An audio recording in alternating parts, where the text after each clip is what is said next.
జగన్మోహన్ రెడ్డి గారు ముస్లింల మీద చూపిస్తున్నట్టు ప్రేమ అనురాగం ఏ పార్టీ వాళ్ళు కూడా జీవితంలో ఎటువంటి పార్టీ కూడా ముస్లింల ఈ విధంగా దయ చూపలేదు. జగన్మోహన్ రెడ్డి గారు ఇప్పటికే 4 ఎమ్మెల్సీలు ముస్లింలకు ఇచ్చారు. చరిత్రలో ఎన్నడూ లేని విధంగా 4 ఎమ్మెల్సీ స్థానాలు ఇచ్చి విధానసభలో కూర్చోబెట్టారు.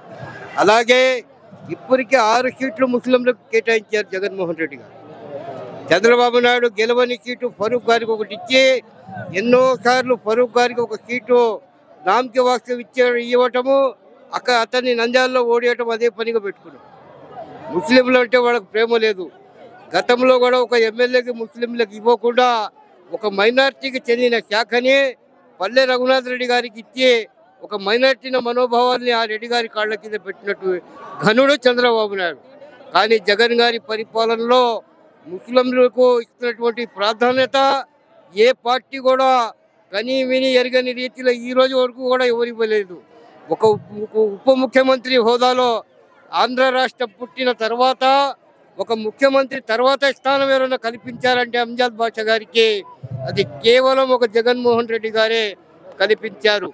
అందుకని ఎల్లవేళలా ముస్లిము జాతి మొత్తము వైఎస్ కుటుంబానికి రుణపడి ఉంటుంది. గతంలో రాజశేఖర రెడ్డి గారు ఈ దేశంలో మనకు ముస్లిం అంటే ఒక పాకిస్తాన్ వాడు ఒక ఆఫ్ఘనిస్తాన్ లాగా చూసేవాళ్ళు.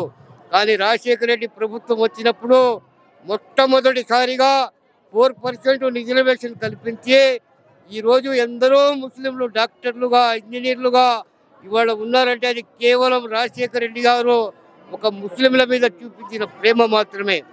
ఎప్పటికీ ఆ కుటుంబాలు ముస్లింలు అంటే ఆ కుటుంబానికి ఎంతో ప్రేమ విధేయత ఉంది కాబట్టి ఎల్లవేళలా ముస్లిం జాతి మొత్తము రాజశేఖర రెడ్డి కుటుంబానికి వైఎస్ఆర్ పార్టీకి ఎల్లవేళలా కృషి చేస్తామని కోరుకుంటున్నాడు. ఈ సిద్ధం సభ ఇంతవంత విజయవంతం కావడానికి కారణము కేవలము జగన్మోహన్ రెడ్డి గారి మీద అభిమానంతో వచ్చిన జనాలు మాత్రమే.